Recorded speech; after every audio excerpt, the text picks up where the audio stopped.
Hello everyone, welcome back. Thank you so much for being part of another technical panel discussion. This is our sixth in progression this year. We started in Jan. Primarily the technical panel discussion is recognizing a network of individuals who excelled yourself in various fields, be it in education, be it in IT, science, who've got a lot of experience and expertise in their core areas. And we're looking at your suggestions and valuable feedback on topics that are very much relevant and critical for our large audience of iTeLearn. Sorry, we had to start a little late. We had some audio challenges with some of the panelists. Thank you all for being here. I would love to go ahead and start introducing each of you. Praveen, there's you. I hope you can all see the complete screen. I would also want you to speak a few words after my introduction on you. I met Praveen about maybe a few months back, but we hit off straight away in the way we were able to connect with each other. And all his focus has been on talent grooming, talent acquisition. How do we present talent into today's market? His geographical focus has been the United States primarily. That's where he's been doing consulting for a very long time. Praveen, thank you so much for joining. It's a real pleasure having your expertise into today's topic. Thank you so much for the brief introduction, and thank you for having me on the panel, Karthik. It feels really great. This is my first technical panel discussion. I'm very excited to know more about the people who are going to be on this panel. Sure, great, and all we're looking forward for is kind of your expertise, Praveen.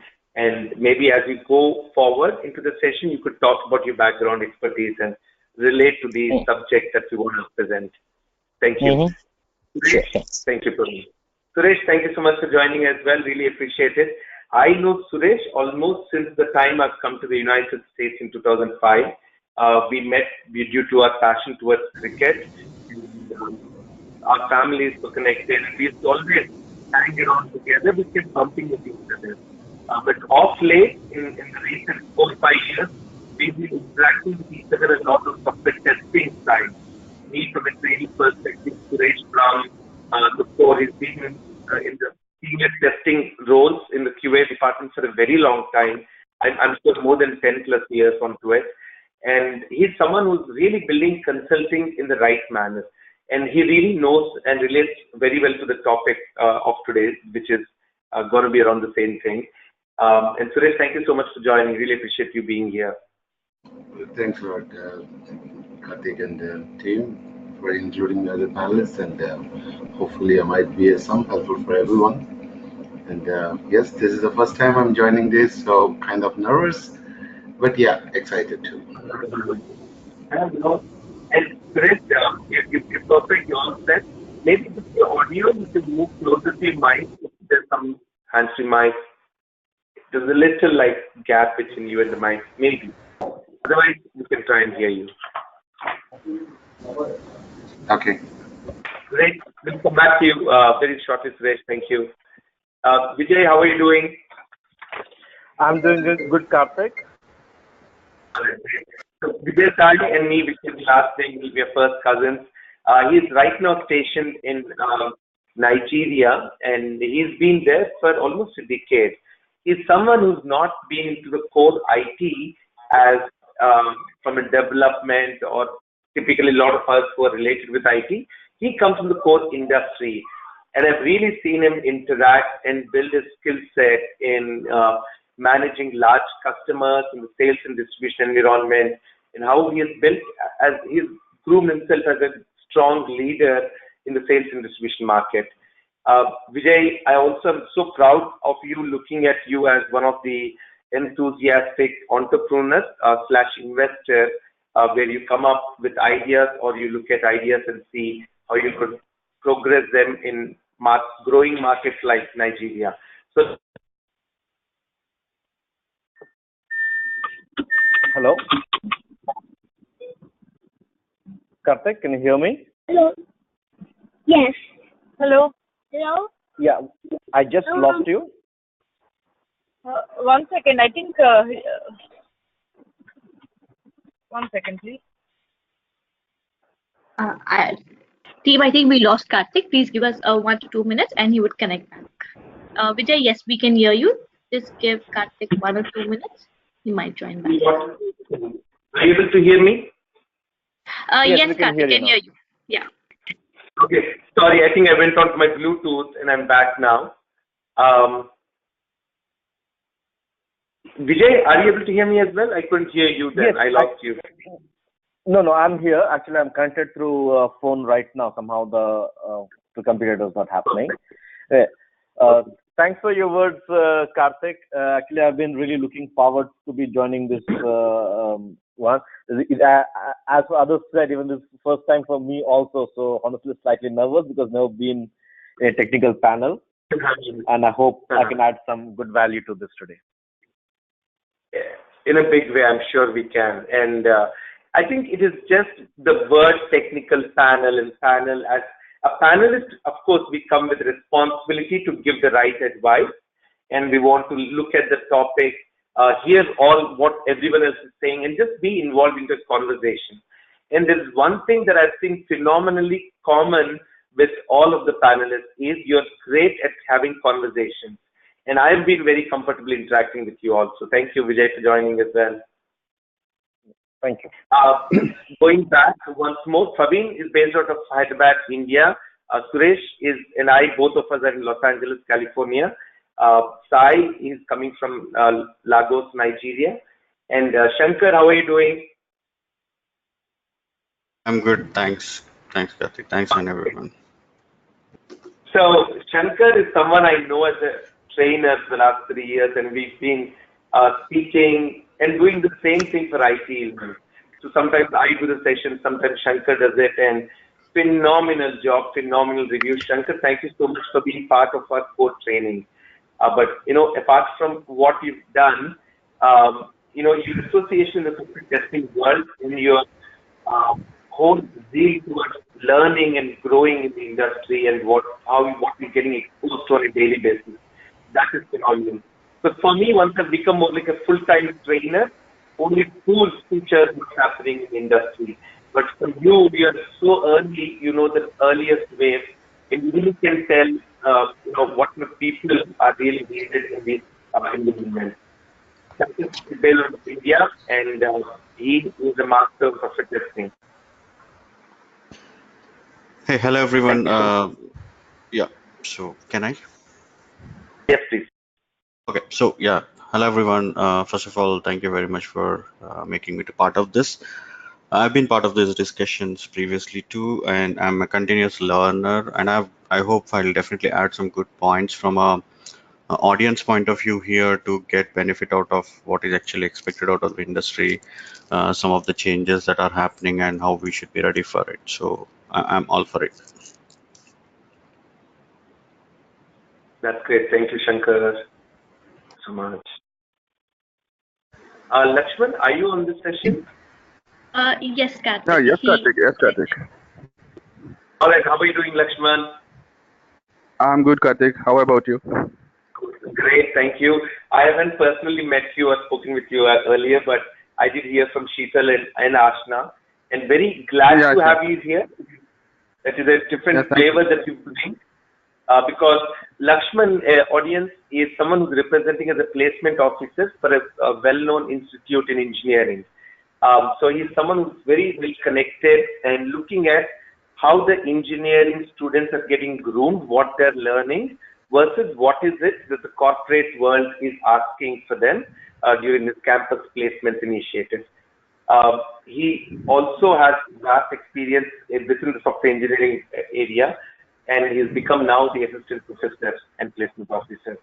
Thank you so much for personally. I look forward to personally meeting you. Thank you, Lakshman, for joining in. Thank you, Karthik. Thank you very much.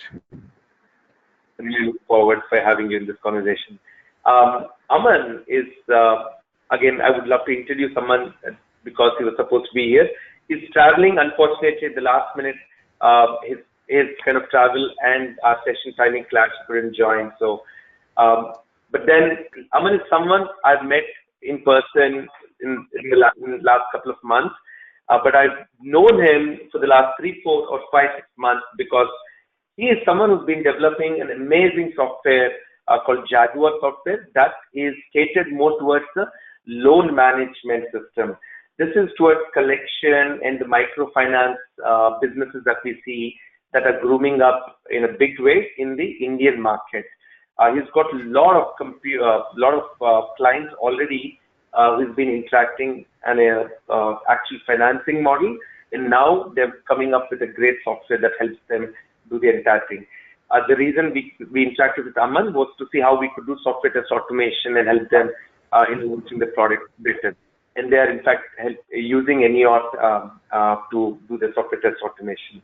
Aman, we will hopefully have you next time in the conversation. For the rest of the audience, thank you so much for being here. That's myself, Karthik.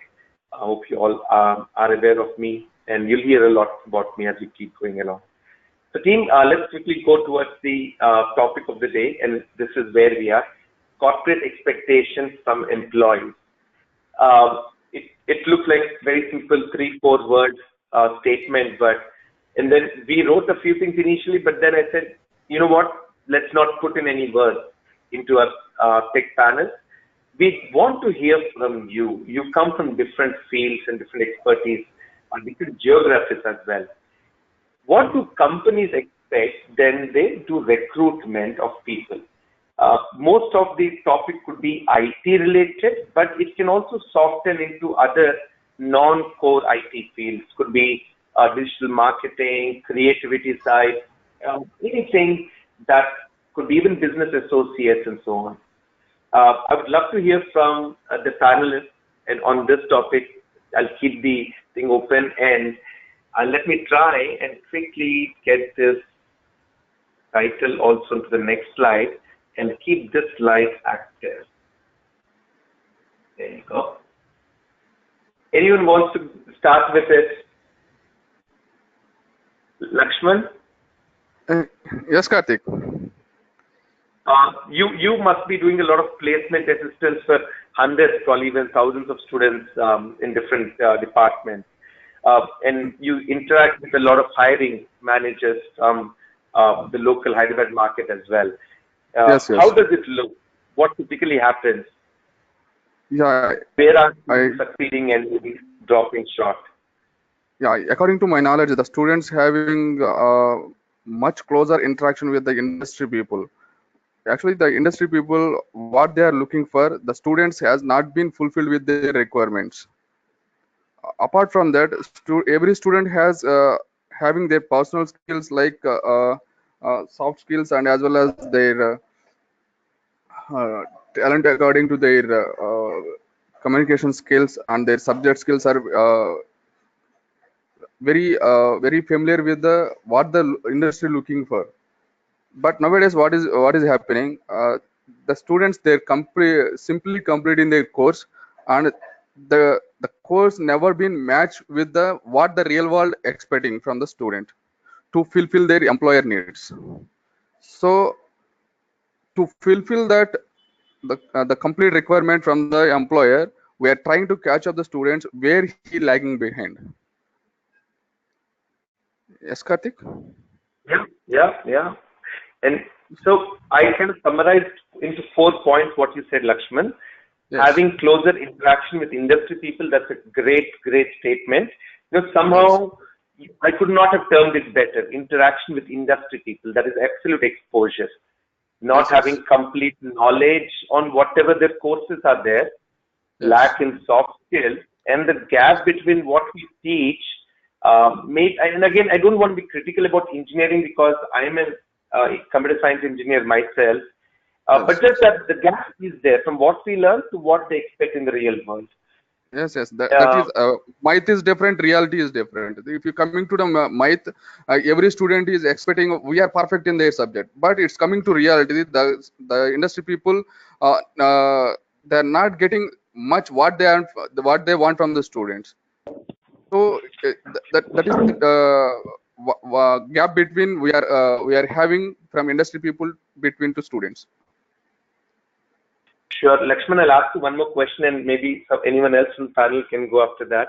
How about if, let's say, the top 6% or 10% in a given college are getting jobs. They're good people, they're good candidates, they will manage it. 90%, Yes, let's assume, are having challenge in today's world. yes, Will this, out of this 90%, let's look at the next bucket of 20% who are ready to yes, work for maybe lower packages or even as a free intern. Are there yes, companies who are ready to hire people who are not sufficiently skilled for lesser money or free as an intern, yes. or not so much? Earlier it would be like that.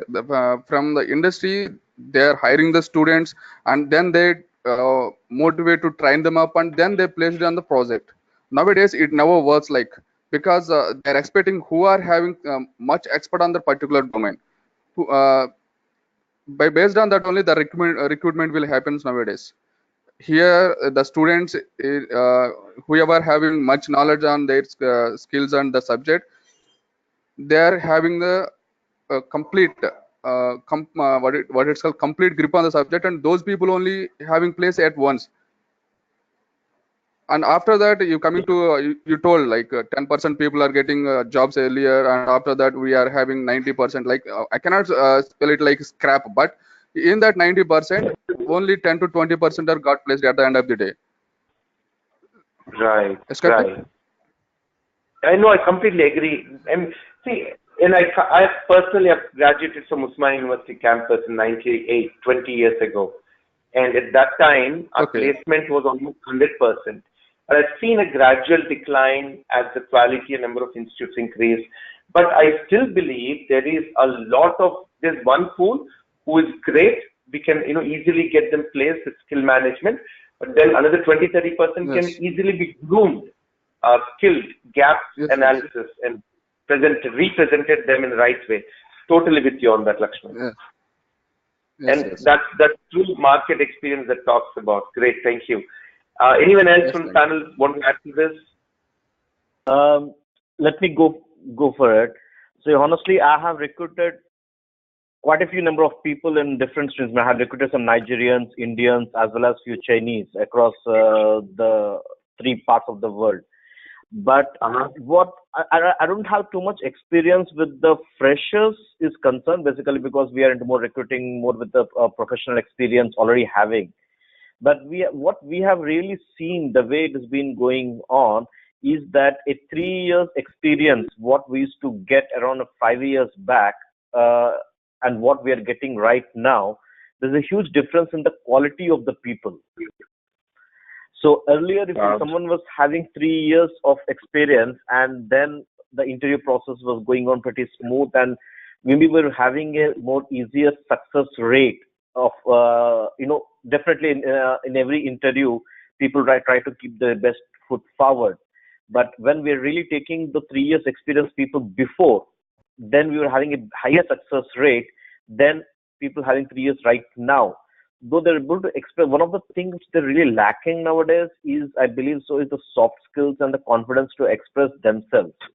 That is something which I felt that in many cases they were not able to do, though they put it over there, and then when they come, they don't really able to perform to the expectations to what it was. So to get the right talent, honestly, we ourselves had to get retrained on the interviewing skills and how we need to do the whole thing. So in the whole process, we had to reinvent ourselves to clarify the expectations and the interview process to ensure that to getting the right candidates into the system. So it's right now it is both the ways, as the world is changing and the expectations are changing. But the thing is that in the interview process, how clear are we communicating the expectations? We are leading to a lot better results. So the whole interview process techniques itself is changing nowadays, which people need to incorporate. Wow, Sai, that's amazing. And just that the variety of nationalities that you've been doing recruitment of, and interview process, and how critical it is to provide all the description. We just look at a simple word. Praveen will add a lot to it, and Suresh also knows. JD, that's it. All that we talked about is a job description and a little bit about what it is, and we go about. We don't really talk about a lot of other things because we are always in a hurry because of the competitors. So we would rather want to kill the competitor and get our candidate than take time to choose the right perfect fit. And that is the reason, because if it comes to full-time employment, it takes longer process. But if it is contract, which is faster, they expect people to be onboarded within a week or 10 days max. So that becomes challenging. And Sai, when you talk about interview process being very critical, anything different that you're doing in interviews, pre-interview of shortlisting that is helping? You said it's much better process now with ML. So we're having, see, one thing is that the initial struggle itself is when to screen the CVs. So the problem, what was happening is that most of the CVs contain very, very generic terms that the person has a strong analytical skills, has been driving the sales, but what sales? That is never told in the interview, in the CV.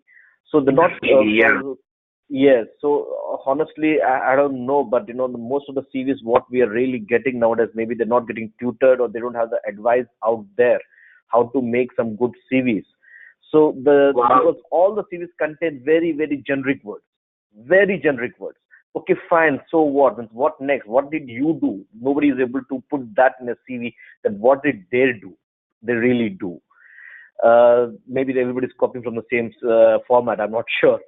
But anyway, so what we first and foremost, we have changed the way the recruiting agencies what we hire to them. We changed their process. We said, see, don't send us CVs. We want you to talk to each and every person. First, we invite them over here to our office. We clear cut give the complete what the person is expected to do in our office. Once that is clear cut has been written and agreed, we say now you go ahead out there, talk to people, and then you yourself decide whether these people are suitable for our job role or not. Once that is done, then you screen and then send. So at least I'm getting some kind of filtered candidates already instead of me doing the complete filtration from the scratch. Then the one thing which really working for us very well is visualization. Honestly, one of the is that to quite some large extent, at least in my industry, their previous employment, more than the previous education is slightly irrelevant, and even the few of the experience what they had before is also slightly irrelevant. I look only at the two major things. Is immediate last job, was it very similar to what I have, the role what I have? And then give him my actual events, that this is what is happening, how will you react or how will you handle it? When you are getting a convincing answer, because you know your industry, you know how your company is working, you know the challenge what you're facing. When you throw your own challenge and how it's presently happening in your organization, and if you get a similar reply from them, then at least you are able to match the expectation. Okay, fine. The thinking process is something similar. So if that is similar, then it makes more sense in we hiring them. If our expectation is something else, and once the visualization is given that this is the event, how will you react to this kind of event, and he goes something in a different manner, then we know that okay, come on, there's no right or wrong answer. It is just that these people don't meet to our kind of wavelength or our kind of culture of the company, hence let them move on. So the visualization and giving the practical scenarios of our company in the interview process has given us quite better results. Oh, wow. Brilliant. And I'm glad I'm taking notes because there's so much you spoke, just like Lakshman in few minutes. This looked almost like a real spit, Sai. It was so good. Visualization, I could not connect for a while. I was, still IT visualization, data visualization, Tableau, reports, dashboards. Then I realized, wow, so I'm not worried about your education so much or your overall experience may not be so much, but your last job and what you did is key. And for me to visualize your thought process as two words, these are very strong, thought process. I throw a scenario to you and look at how would you deal and kind of a mind mapping? This is brilliant. And the reason you do this is it because every position is critical in your team? And I believe you have about 40, 50 people overall within the team that you're taking care of activities, right, Sai? Yes. So, and I think the reason is you want each of them to be performers. You don't want a team which has like a lead and 15 people, out of which 10 are absolutely junk. You want to ensure that everyone you're onboarding as an employee to ML is thoroughly bred in the right fit. Is that true statement? True, very true. And also the problem what happens is many a times people keep trying to train and retrain quite a few people. Though it is really important to train and retrain, one thing when we're recruiting or in the whole process of again as an employer trying to clear out the expectations, everybody are not meant for every job. Having the right person in the right place is very important. So what we really do is that before the person is recruited, where he's on board, the expectations for the first 3 months is very much clearly spelled out. Like it might be having a critical number to it, that I expect you to do so and so much of a sale, or there's a it might be more not very rightly measurable. It may not be a critical number, but a proper KPI which needs to be completed within the first 3 months, so that the assessment is done at the end of the 3 months, and then we are very much clear cut that whether we need to continue with the person or to not to continue with the person. It is better to take some calls earlier itself, instead of trying to invest more money and time in trying to let's retrain him, maybe he can progress better.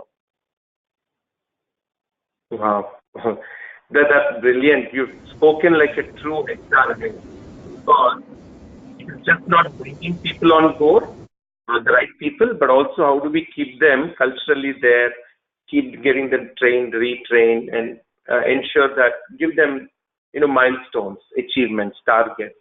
3 months we're going to do this, and so on. That is brilliant. Very well said, Sai. And I've taken a lot of points from your side. I will come back to them later. But let me hear from Suresh, Praveen, Shankar.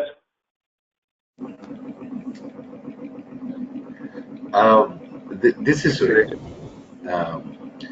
From what I hear is like I being as a IT QA manager and of course VP operations for Dhanutech, which is a staffing company. I see from the both sides. Like I have candidates who need to get placed, and I'm like my team is marketing for them, and then I see as a manager like what exactly I'll be looking at the candidates.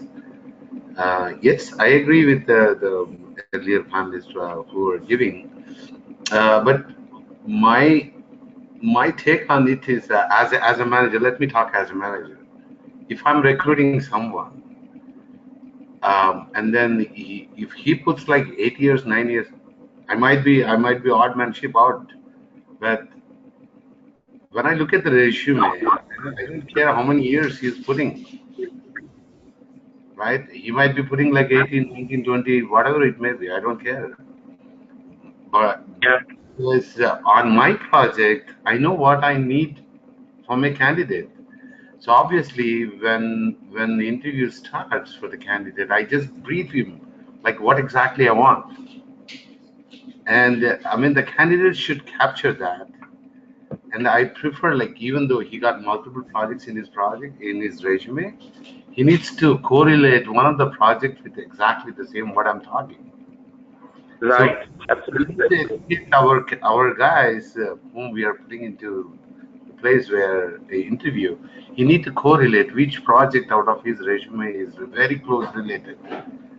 And when the manager or anyone from the client side is asking questions, just brief him like from that project. Don't go on some other projects.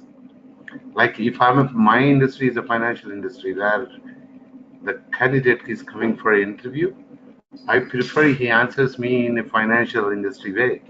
If If he got any one company where he might have put it or worked there in a financial industry, he should answer me on the financial business.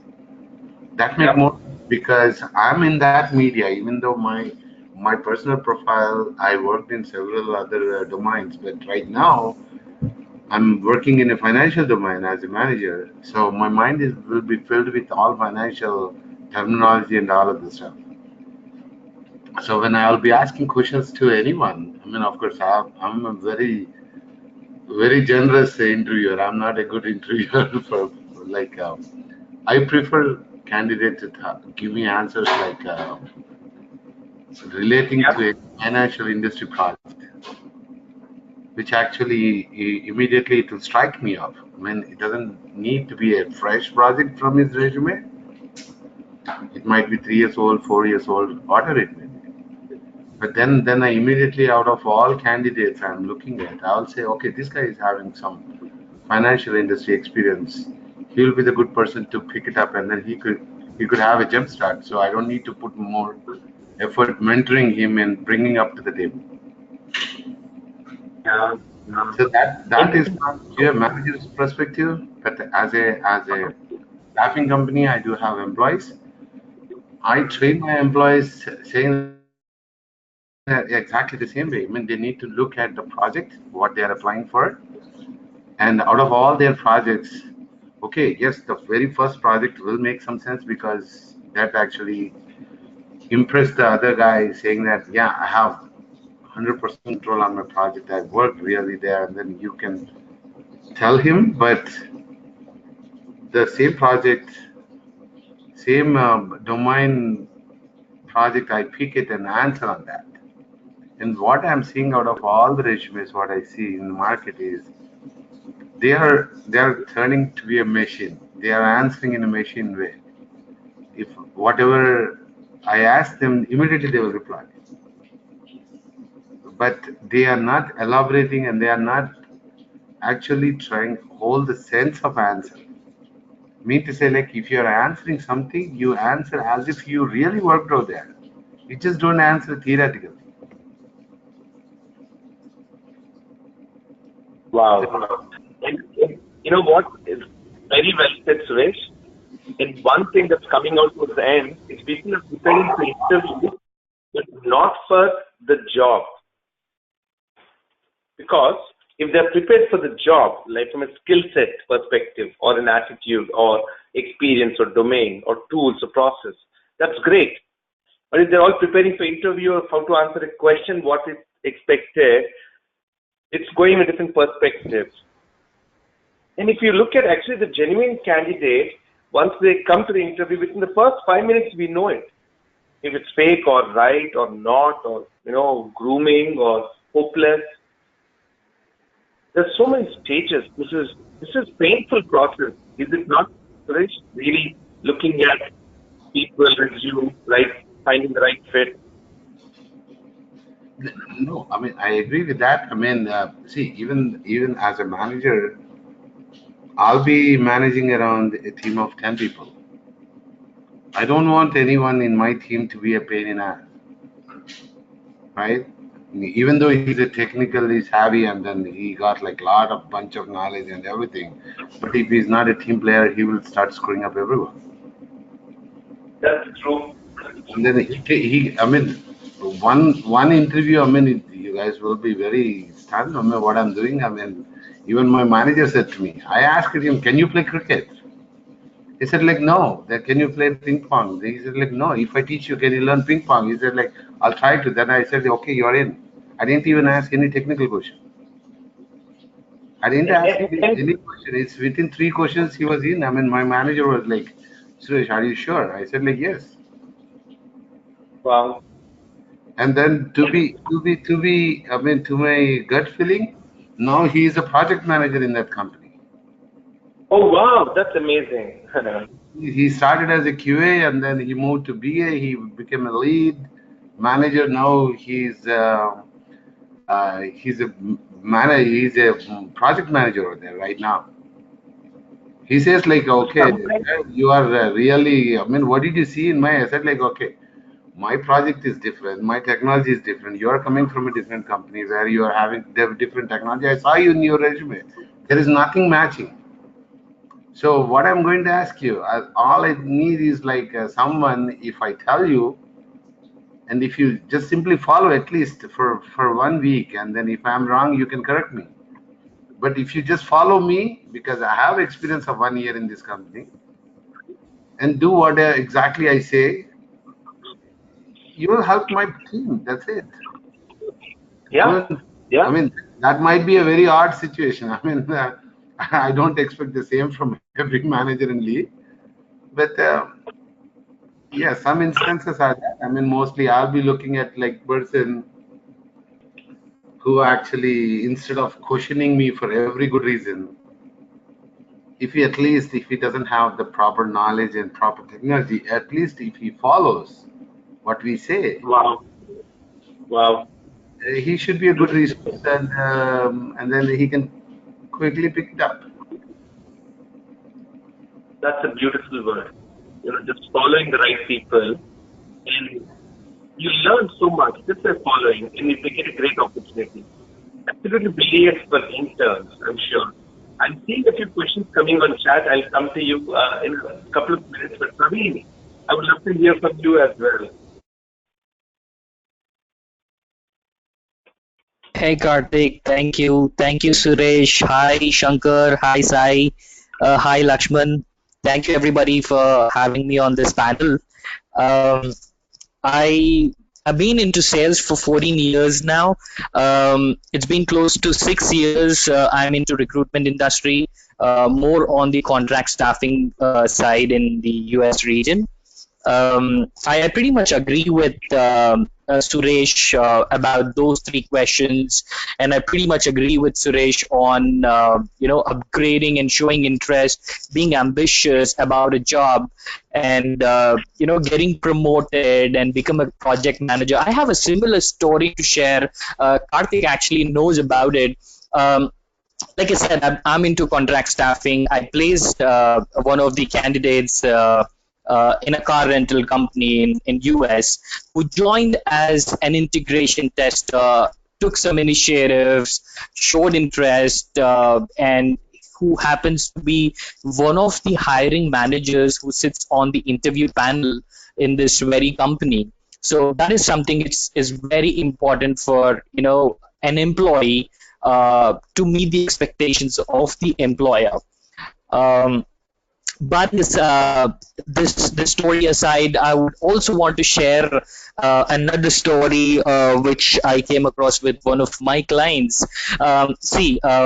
I think Suresh is based out of US and Karthik is based out of US, so you guys can pretty much connect. Lakshman, please try and understand the different side of the recruiting patterns and employers' expectations towards the employee.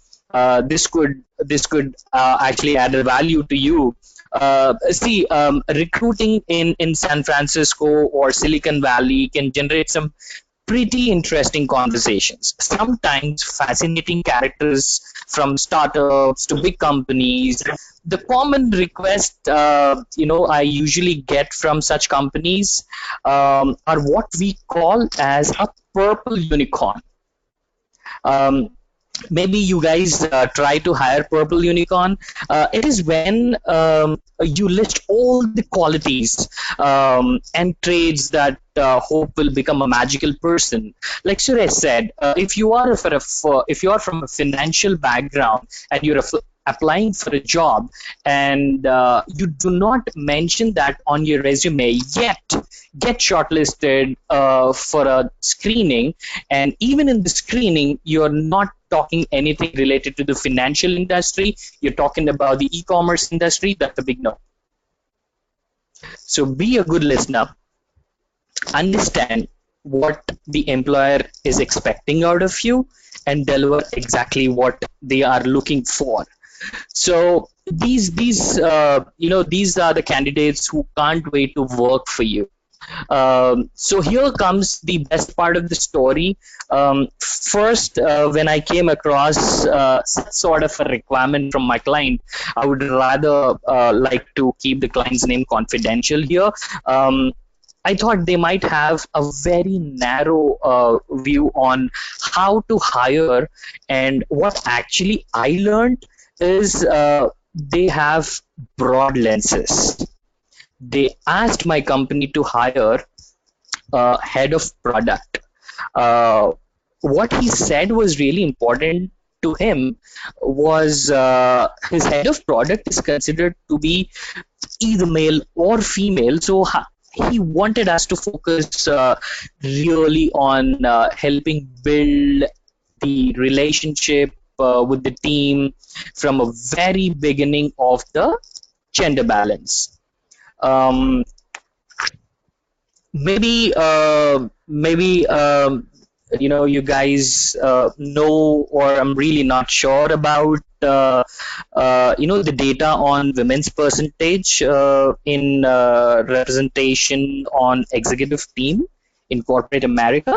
It's 14%, and because It's 0 or 1-4? it's 14. 1-4, yeah. Yeah. Science also shows us why, because it's a common human being tendency. You see, Karthik, Suresh, we most likely to hire people who are like ourselves, right? It is just the bias that we have, and it is actually the number one predictor as to who we have hired. But my client being smart here, he's not falling into this by by looking at while I was talking to the client, when I was understanding his requirement about he needs somebody to to take care of they are the product based company, so they want somebody to get on board and take care of the development and the sales of the product. So I jumped onto the internet, checked on the Wall Street Journal and economist data, which I usually use, like hoovers.com and zoominfo.com. There are quite a few, data.com. So I have this habit of getting onto internet, especially when I'm pitching new client, when I'm getting the requirement from client. I do a bit of research and instant research while on the phone. I did this with this particular client, and what I understood was 85% of their customers are women, and if they need to build the best product, they must focus on the voice of the customer in their executive suite. So that's what I requested and recommended this client to have a women executive board member on board. And there's a certainly lot of good reasons to think about the diversity in executive suite that goes beyond gender. But this is not just a diversity story, guys. This is more of an economic story. I'll tell you how. It's proven because companies who have at least 30% of women leaders running the companies have the better financial returns. So it is important we think about is why 30% is a critical mass number that we need to make good decisions. So we have heard a lot of stories. We have seen few in our previous companies or the current companies where you're working. Is that let's say if there are 10 executive board members on a table and one low voice woman, we don't actually hear her. And this is not horrible thinking. This is just our unconscious bias. We can't help it. Our brains are programmed this way. We code people. We code people according to trades. Wow. And it is a human tendency. End of it, Yeah. we tend to do that. And all I relate to what you're talking, a lot of it is one of the statements that stood out from what you said, Praveen, is we hire people who are like us. Of course, we seek for different skills, we look for different experience, domain, and all that. But end of the day, is that attitude similar to us? Do they look at the customers the way we do? Do they look at people the way we do? And handle relationship? That is core. True. Personality, is it there or not? And the closest resemblance that I give is, let's say we walk into a gathering, a small party, an event of 100 people. In that, there are people who are melodramatic about things, and the absolute backbenchers sitting in solace. And the people who are interacting. It's the same thing when you've gone and walk into a team. How do you present yourself become very important. And the key is a lot of camouflaging our personality depending on who the audience is, who is listening to us, who is seeing us, who is right beside us. We change subtly our behavior so that we tend to become likable in a larger group. An interview panel typically 3 to 5 people in any job that you see these days. So it becomes very critical from when we look at it from an interviewee perspective, he or she has to tend to look at the interviews in their eyes, analyze them, and speak in a way that they feel comfortable about it. A lot of the assurance and gut feeling is important in personality. And that's where maybe a little bias will come, okay, you know what, you're short on experience, or, oh, you don't have that skill. Let's see, we'll show this. But if you have all this nice attitude and you have the right experience, you're perfect.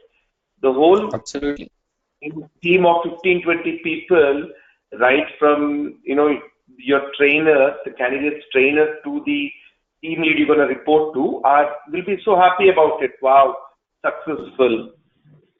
That's a great news. Shankar, and thank you, some great points. And I've also seen that the statistics about women being in leadership roles in organization helps. That truly, I'm very proud of it to see that. And it's really shaping up more and more. Even at iTeLearn, Varkasa, we have so many of them. I'm so glad about it. That's a different platform. We'll come to it one day. Shankar, we haven't heard from you yet. Sure. Thank you for this. Yep. So yeah, thanks everyone. I was definitely agree with a lot of experience, calling out the expectations from the people. Typically, yes, while agreeing with them, there are a lot of areas in which we need to touch upon is like on the core job expectations, how one should be.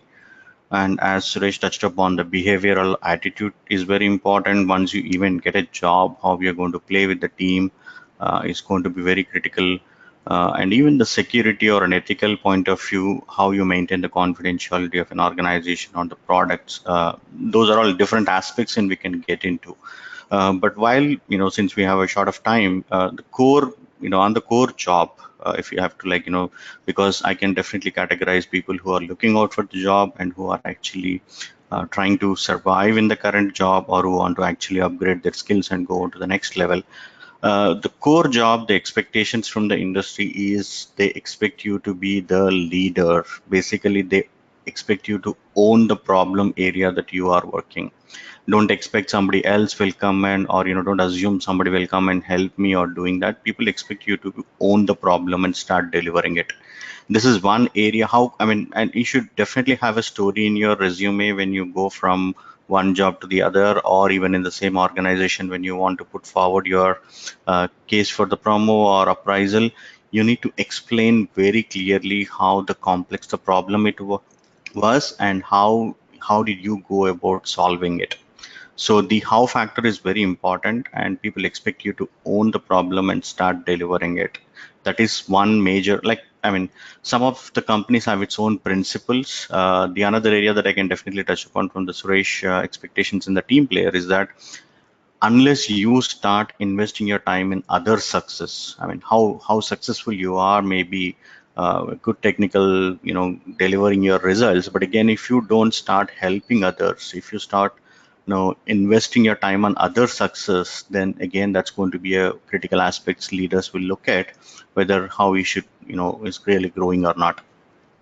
The other area that I wanted to say is it's like the industry, be it an IT or any other industry that I can look at it, is like a river flow. Unless we start considering the change as a consistent or constant, and start flowing with the kind of waves or the water that is coming up. And if we just start sticking to a bridge or maybe a stone nearby, then we will not be really be able to move forward. It happened with me. It happened with everyone. Like I mean, again, another major direct statement that I can put it is like never ever fall in with love with any technology or one tool. So don't ever fall in. Like I really, since again was part of the QA as did most of the time, I was, Karthik, you can definitely also, I'm sure you'll agree with that. I was in really love with the UFT tool or the QTP tool for a long time, and the industry change, expectations are very different. Don't stick to particular QA aspects of it. Even though you're hired for QA, try to learn and look at other areas what's happening. Maybe on the operation side, maybe on the development side, maybe on the program management side. Yeah. Try to definitely look at other areas, because you are not going to own a particular problem anyway going forward. You need to know the other areas as well, and that's only will create a story. Otherwise, it's definitely like sticking to a bridge or a stone in a water, and you're not really flowing with the change that is coming up. So the other area that I can definitely look at is like earn trust from your team members or from the team that you join. Start building that kind of a trust in the first 3 months, as Sai also explained how it is critical. The trust is important in the first few months. Then it kind of carries a bit, but the first 6 months to 1 year is very critical in any organization or any job that we join, because how much ever a good track record that you had previously, it's only till the resume, but again, the actions will show the kind of trust factor that you build with the team, and the leaders will start creating the impact. So learning and try to be curious, try to learn new technologies, and start flowing with the constant changes is the only kind of solution that I can think of with the fast that we are moving it.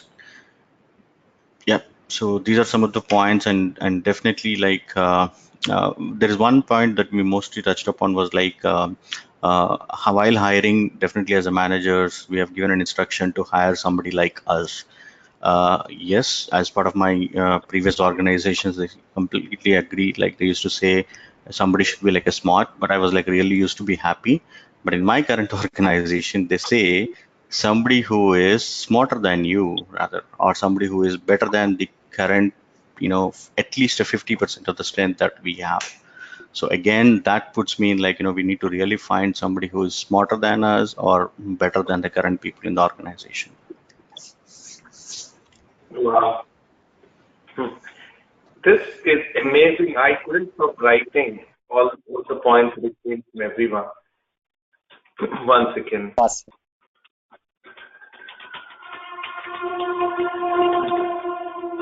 And one second, I just want to get the last point of yours, Shankar. And, talking about, I don't know, there's a lot of emergency on the fact that coming to the interview is one, but after you get onto the job, how do you behave? Assisting other team members, building trust, how you have to be nimble with the corporate flow and so on. And I also have a couple of questions from the audience. One was, the audience, you can start to put your questions now, so we can start addressing them as well. One question was, what percentage of unlearning is acceptable in typical corporates?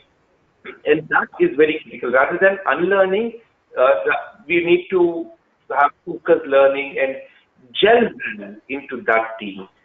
All these points, if you notice very carefully, in the on the stage of an interview in that platform, if we are able to showcase all these points that have been mentioned by the great experts on the tech panel today, it's phenomenal. That's all you require. I may be weak by 20% in skill. I may be weak by maybe 25% on experience. I can still get the job if I get my basics right. And things like, have you done enough background checks on your requirements? These are amazing points. I would like to see some more questions on any more points that are there from the panel. Let's keep talking about it. And some rapid fire questions towards the end that I really want to do. Anyone from the panel members?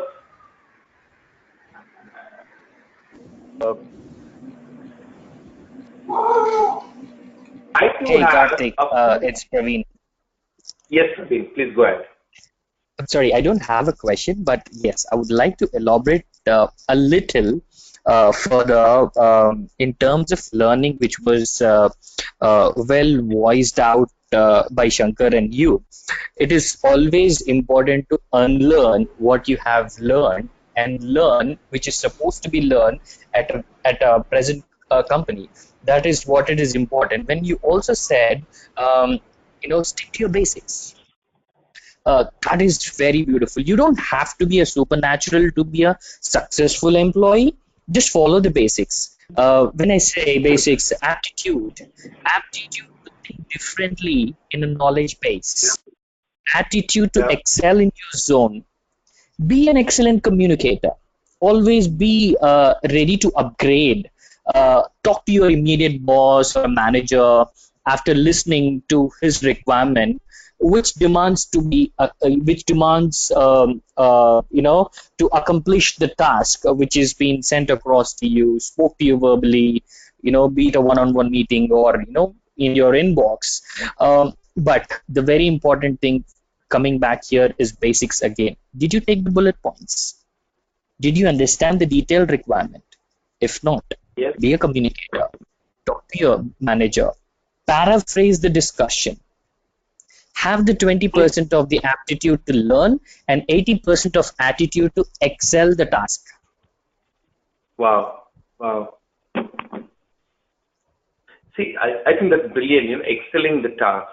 How we can gauge that at an interview level or, series of interviews becomes critical. As a consulting company, it becomes more important because when we represent customers and say we'll give you the best, we will do all the screening, prepare them, and get them mentally focused onto what the job requires. So critical. Wow, that's great. Now, I have taken kind of summary notes from everyone. I just want to quickly go over them. These are really good points to look at it. Let me know if you all can see my screen. And Lakshman, were you about to say something? Yes, these all are covering each and every point of mine in mind, actually. Great. So I quickly wanted to recapture what we discussed. Closer interaction with industry people. This is brilliant. That exposure is lacking. Someone sitting especially in an engineering college, and I've done some surveys during my visits. I've asked people to raise hands of who have attend any live webinars for e-learning. There was zero. Then the next question is I've asked, did you watch some YouTube? Hands are trying to go up. I said, but something on technical topic, learning, like just a few of them. And I was like, okay, so they're not yet having that exposure. That exposure is such a key thing. Where do they get this exposure from? That is another big thing. How do they get the project experience? Not complete on the requirements. We're talking about skills, real world and the gap. How critical domain becomes, that is so tough to provide at an education platform level. How do we give them the domain expertise? Any domain, I typically personally believe you can learn a tool in 2 months, but domain will take you to 6 months to master one part of it.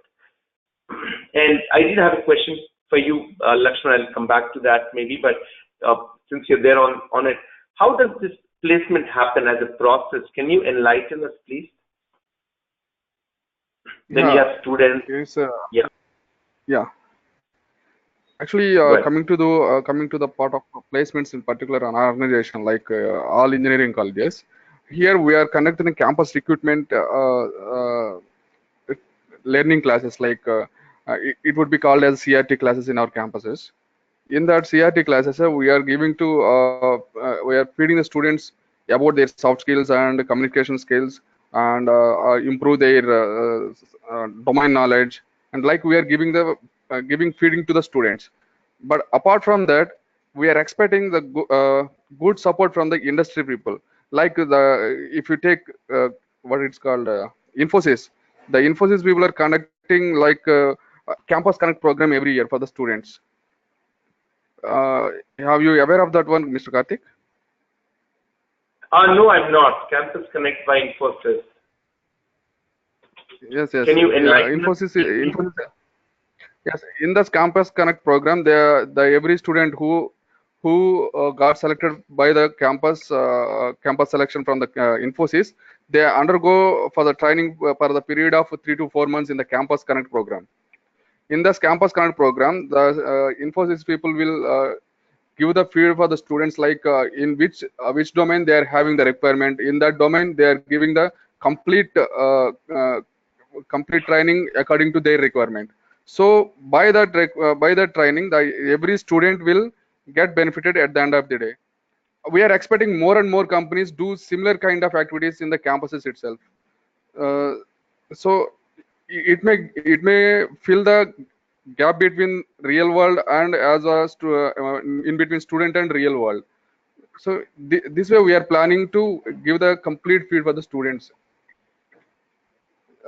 This is my point of view, Wow. how we are filling the gaps between the industry and the real world.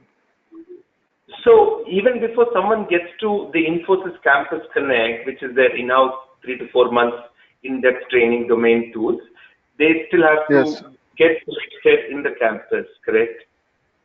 yes, And yes, I'm sure that Campus Connect will be brilliant. But how do yes, they get that to available to thousands and thousands of engineers like in your college?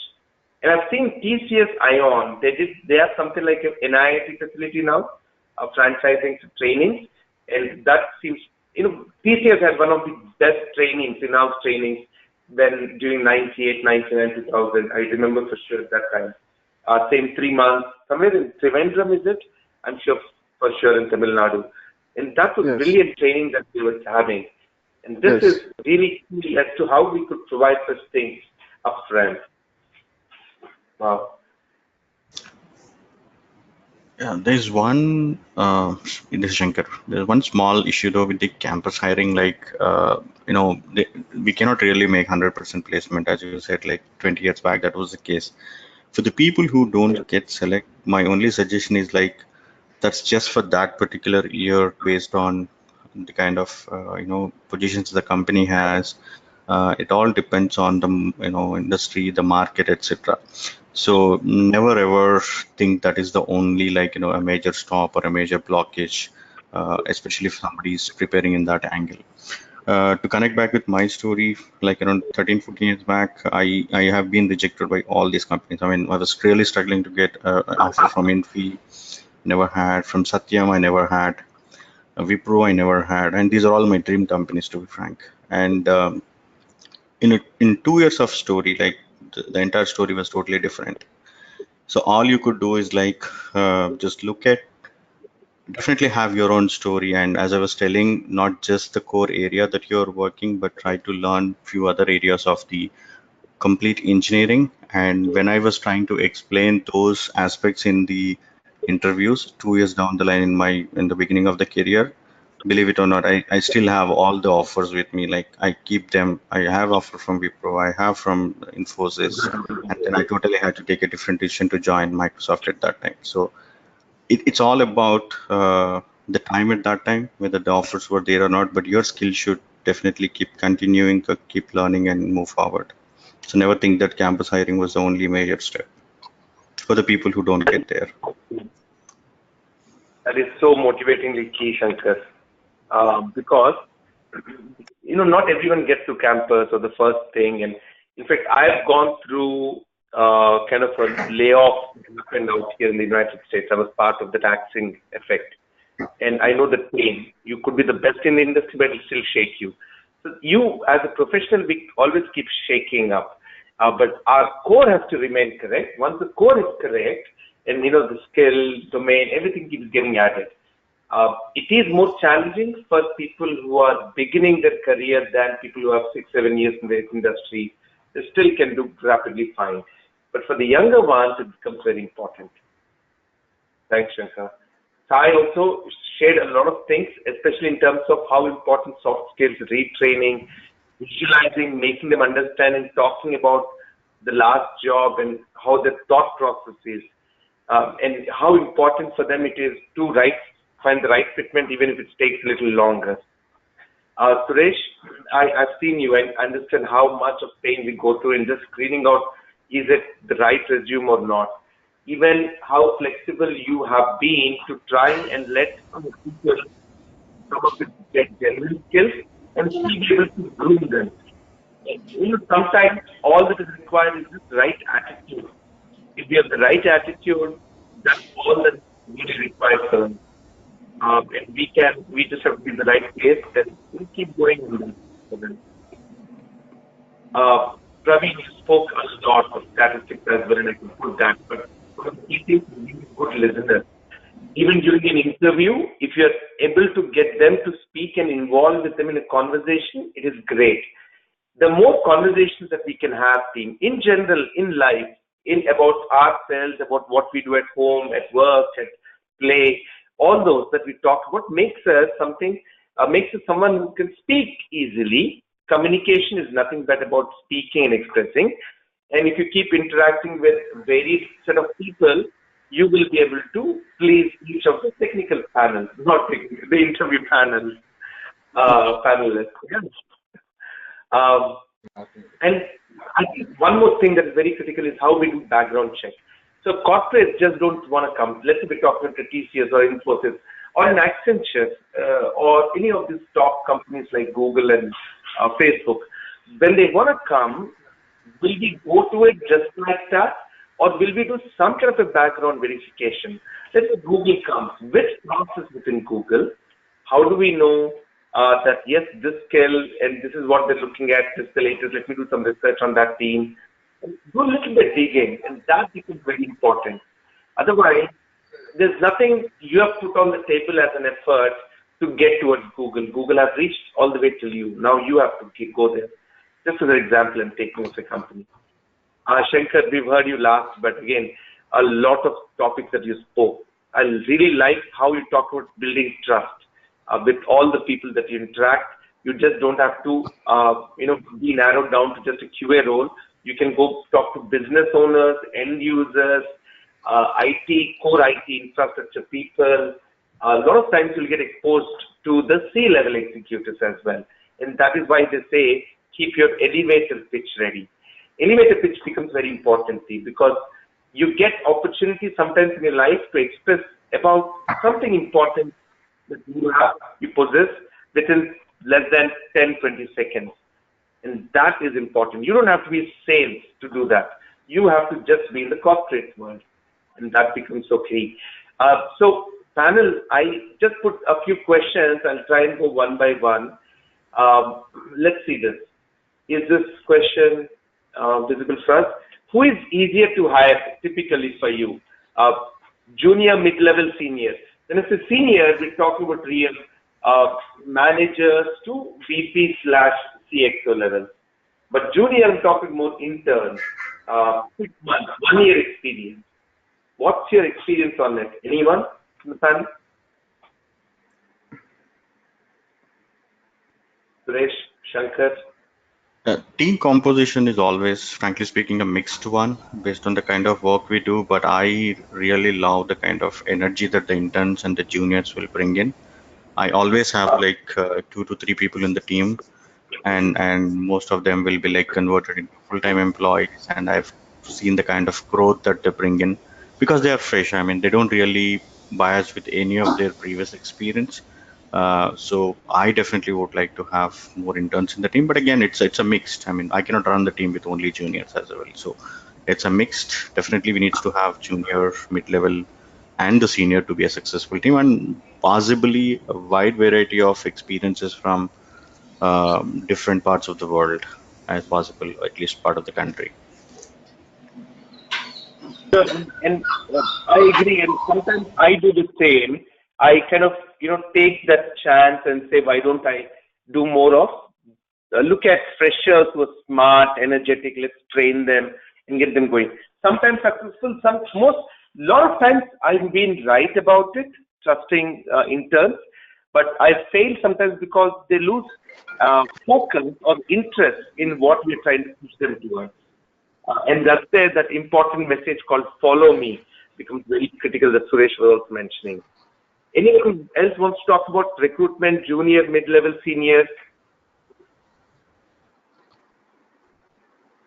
I mean, I think, as Praveen mentioned, it really doesn't differ. I mean, based on what is the requirement from our top management as a manager to me. They say like, okay, this is a pay what we are expecting from a candidate. I mean, but I can go back to my management and tell them like, it doesn't matter whether it's a junior, mid, or senior. But like Praveen mentioned, if they have a right aptitude and attitude, yeah, they are hireable. I mean, but again, the candidate who is applying for that, I mean, if he's flexible with his pay, that's all it counts. That's true. You know, at the end, effort sometimes is the same. Sometimes when we do this kind of senior level recruitment, takes longer process. It is The also the constant timeline we have. constant process there. With the junior, yes, you will get a fresh blood and a lot of enthusiasm will come. And the mid levels, yes, you'll get like their history of their experience along with Correct. some kind of new blood. With seniors, kind of like you get a lot of logical thinking. I mean, see, all your experience Yes. will, if it develops a logical thinking in your mindset, like what you're doing, I mean, you don't need to start from the scratch, right? With like Absolutely. Karthik, can you hear me? yes, I mean, they will try to hit Yes. and run on everything, and then they will try to see where the success. Sure. But then Absolutely. a Some of lot the of things factors will even come. absolutely, Suresh. I totally with you on that. With each level, someone was trying to speak. Oh yeah, sorry, it was me actually. I just got disconnected in between. Was it Praveen? You? No, it is Vijay. Oh, Vijay Sai. Okay, you're back. All right. Yeah. Yes, we can hear you. Thank Yes. you for joining back. Okay, So great. honestly, between the just comparison between the three, it is more with respect to the cost and responsibility issue. We can afford to try or take a more risk in a junior level, but we can't do that on a senior level because that has a bigger impact on the organization. So, definitely the process as it goes up, it becomes more and more stringent and you want to have really, really right people out there. So, and you can't take too much of a chance with the wrong person to be on board. So that way, if you see, generally in junior level, you are more free to try out. Let me try what's out there. It's okay. My cost implication is not very high. So my bottom line will not be too badly affected. So I think that actually answers. Definitely the junior people are more easy to hire and the senior will be the toughest. And as it goes, the toughness just goes up. More the higher, Sure. more the tougher. And I'm kind of penning down my thoughts on it. And yes, risks are lower, costs are low with junior, but the right balance pyramid is critical. As we go to mid-level and senior, we know exactly what we want. Even the unlearning gets narrower. We want to use their expertise already built, they've already learned areas. We are frozen on that. Panel, next question I have is: do you see recruitment at a global level today, right? We see US recruitment, India, Nigeria, and other countries as well. Do you see the same? Do we approach them the same? There can be subtle difference, but is there large difference? Again, maybe Suresh, Praveen, Lakshman, Shankar, Vijay, all of you. It's Yeah, definitely I've been trying to observe the way the recruitment, the availability of the people is there, especially in freshers. But when I see back in India, I think we are getting concentrated in terms of everybody sticking to only one field. So I believe this is getting overcrowded in one field, and in many other fields, we can't get the right skill sets or right people having the skill sets. For example, definitely the IT sector, I believe it is getting overcrowded, that every engineer wants to enter only IT, whereas there are a lot of other opportunities out there which people are not really looking at, which is having a lot more potential also. And we're talking about it at a global level.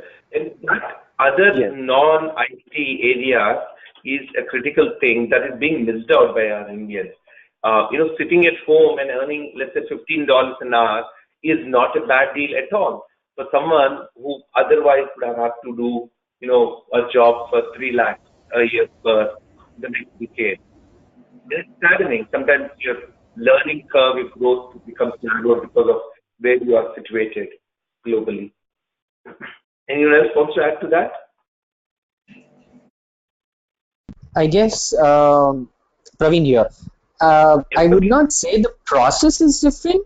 How the recruitment industry thinks is a bit different, because especially in US market, the artificial intelligence came into the pictures, application tracking system came into the picture, blockchain came into the picture. Whereas if we go back to um, the campus recruitment which we were talking about, um, I have a question here. Uh, Post which I would continue. I have 2016 passed out IT engineer on my left and 2017 passed out engineer on my right. I've been observed that 2017 computer engineer is always preferred, at least to call for an interview to discuss face to face, but not 2016 candidate. Why? This is the difference I see when we say is recruiting same in the global market? In US, no, it's not same, but it's different. But in India, um, 2017 candidate can immediately be hired by TCS, Infosys, service-oriented company. They would put on train and hire program. What about 2016 candidate? Should enroll themselves for some sort of a certification, courses, get groomed, then get into a product-based companies. Yes. Is this how it runs? Part of the confusion that got created is with this chaos in the market. At least earlier in the 90s, when we were in the education learning through our process, it was very clear and there was clarity. We knew which source to trust. We don't have that clarity these days. Whom to trust really to give a guidance on a career advice, a path for us to choose. Because there are so many skills that we could develop. And at a global platform that opens up tremendous possibilities. Beautiful. I do have a couple more questions, and we're already at 1.5 hour mark since the scheduled start. Thank you so much, attendees, for patiently waiting. Anyone else has questions from the audience? Would love to take. I do have one question that I want to ask, which is very critical. Do we need professional help to write our CV? Do you think that is critical, or do you see most CVs that come to you are good, or do you see that vast improvement is essential in CV making? Curriculum vitae, resume. Hey Karthik, Praveen here. I strongly feel that it is necessary. It is necessary. I'd like to conclude my message with a bit of humor. Going into the entertainment industry, you have two Hindi rappers in Bollywood, one being Yo-Yo Honey Singh and one being Badshah. Wherein, if you see, Yo-Yo Honey Singh is great at composition, while Badshah is an excellent writer. But Yo-Yo Honey Singh had this amazing chance to brand himself while Badshah failed. And So, one way as you he does it is by just saying Yo-Yo Honey Singh within his song somewhere. No, Karthik. It is definitely important to brand yourself. Self-branding is very Again, important. Vijay, I think the way we say our names so should be very trendy so that it becomes valuable. I think Resume. two ways. Yes. Yeah, it is with two ways. Yes, some kind of professional help is required so that the visualization of the CV sometimes sometimes a little bit of a better look catches the eye. But the problem with the professional help is those people know only generic words to describe you. They don't know you. They can only give you in the format it can be given. End of the day, they need to take the maybe format or kind of few words from professional help, but people need to speak what they really did or what they really do. And in the I think series. that is the right counselor. When you say professional help, they're not someone who's good at English or resume writing or content, but also someone who understands your field, who's an expert at that, and gives you the right guidance. Why don't you put this?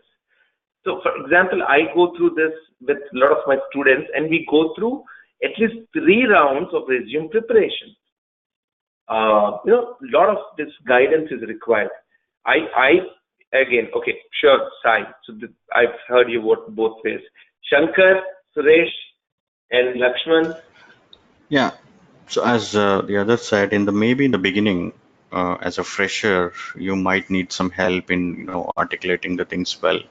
But over a period of time, it's our own story. It's the individual story. The others cannot really, from the industry point of view, they can help you how it should look like, but we should own it. That's all I can say, because everything matters what you put in the resume. That's where again the trust factor starts building. So if somebody asks you a question and if you're not really sure about what is there in that aspect, then the whole trust in the interview is lost. So it's totally, we as a candidate, we own it, but in the beginning, to get into it, or to, if it is a new industry, new area that you're looking for, guidance is definitely helpful. Karthik, Lakshman here. Yes, Lakshman, please. Yes, actually, nowadays each and every company needs some digital resume from the candidates. How it works works for the companies, instead of giving the CVs in hard copies, they are expecting in digital manner. How it works to the companies? May I know the answer from Mr. Praveen and Mr. Shankar, who are already aware of some HR and all the things. So you're talking about specific format they give you and say fill it in that. Is that correct? No, yes, sir. And so, Praveen, Suresh, because I can answer part of it where we do. One of the biggest thing is searching the database. As long as the database is within 100, we can do manual searching. Once it crosses thousands, it becomes impossible. So once we have this in the right format, search becomes easy. So we're able to screen people at a resume level itself, even without looking at it. The system is doing it for us. That becomes critical. So are the right keywords there in the right section, the right experience and training, right certification? Yeah, it's like, yeah, definitely I agree with you. The keywords very important, because there's no surprise, even larger companies who get hundreds, thousands of profiles, or even the consultancies. There's no surprise even a bot or robot searching for those keywords and finding out whether these particular keywords are matching in the profile or not is my first criteria. I mean, they could do. Some of the companies can definitely do. But when you talk about Lakshman Digital, like any other, like some companies have an application to fill it, like any other application form. And in India, a couple of companies I have seen, they are even tied up with, to a certain extent previously, with the Aadhaar card as a unique, so that they can maintain it in their database how many times the candidate has already appeared or things like that. Those are to the extreme extent, but it's as simple as any Word document that they're planning to print as the same soft copy in any format they can upload into the application website, PDF, docx, whatever. But yeah, the keywords plays major role, the roles and responsibilities, and that's where I think I want to talk about. But again, people will have different opinions. At least subscribing to, registering to some of the job websites like LinkedIn, Naukri, yeah, and couple yeah, of Monster. now will help at least to look at the roles and responsibilities in that particular area of the job that you're trying, and definitely at least have some basic learning or knowledge in those areas and start putting them into the resume. There's so much that students or professionals who are looking to upgrade their job roles can do just by sitting at home, looking at LinkedIn, reading the right content, and growing from there. It's a lot of motivation initiative is required. If they know what kind of a scope and potential they have, right counseling, build a trust through their words in the resume that they speak, format, keywords. I've just kind of captured a few things. Great, phenomenal. Anyone else wanted to add? I'm a little conscious of the time. I'm really enjoying. In fact, I feel that we're getting started with the discussion of the topic. But this is a lot of things. I did have a few more questions, like how hard it is to learn and unlearn, especially for graduates, and how do we take risks of hiring interns, because what we figure is the cost of every seat is valuable. Just the operational cost can come anywhere to 10 to 15,000 rupees a month in India. Just a simple test of one seat, and then you have the administrative and management oversight costs. So these costs quickly add up. So from my perspective, my answer would be I would be still very conscious and choosy when we do free internship hires. So this becomes, the market is getting more and more choosy, picky, and selective. They have been bitten once, twice, thrice, they've bitten multiple times. They are now shy from hiring non-manageable or non-trainable people. They really want them to fit the mold and be part of the system, which is very critical. We all have to understand that. That's what Shankar also has been mentioning, that let's be part of the system, flow with it, look at what is in trend, stay there, and you don't even have to worry about all these issues. It is the right guidance, right exposure that is very critical. Would love to hear any final few words from the panelists.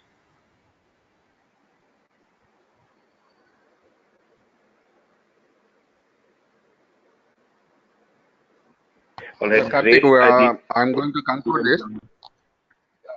Yes, This please. is Lakshman here.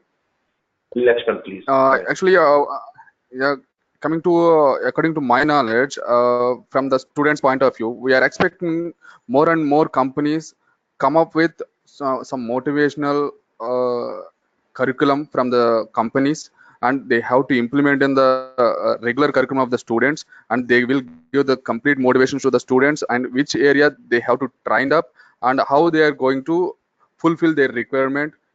In the same motto, they have to counsel the students, and then they come for the campus recruitment. It will give some great feel to the students, and it gives the complete confidence on what they're learning and how they are going to implement what in the real world. Like, so it just like campus connect programs which we are following from the Infosys. Like, more and more companies has to become like in the same manner and give feeding to the students. We are expecting like. And one of the things that we're planning from iTeLearn is initiative called jpat.in, job placement and certified training. What we would love to do as part of this is, I was doing this, at least I used to visit in every trip of my visit to India, I used to visit colleges and do this motivational speech. Not about trying to get them to my institute, just talk to them how important is skill building and doing some projects before they get into the third, fourth years. And what we want to do with this is 70-80% of this motivational messages will be common, and we could do a lot of those talks, represent different organizations, not just one, two within the, let's talk about Indian IT world. We're still in the IT focus area. We're talking about hundreds of them. Let's represent them and talk in general. This is what they expect. This is what happens. And then if we keep inviting specific faculty members from the organization to talk on domain and what is key in their company, that is great too. That's a great idea, Lakshman. It is about giving everyone the right exposure to what and how they can learn skills. Yes, thank you, Karthik. Thank you very much, and thank you everyone. Thank you for joining, Lakshman. I appreciate it. Look forward to seeing you in person as well. Yeah, thank you. Anyone else from the panel? You want to add any final words? Are we good? I'm good, Great. and thanks everyone. Thank you, Shankar. Thank you, Vijay Sai, Suresh, Praveen, Lakshman for joining. Thank you, iTeLearn team, for organizing another fantastic session. Let's put these notes. And what I suggest to the members is we will have the LinkedIn connections for all the panelists in our website at iTeLearn.com. You could connect with them and personally ask them questions, career advice. We would love to assist you. Thank you so much, everyone. Really appreciate you joining. I look forward to you all part of the next panel discussion. Thank you. Thank you, Thank you, Karthik. Karthik. Thank you very much. Thank you, Krishna.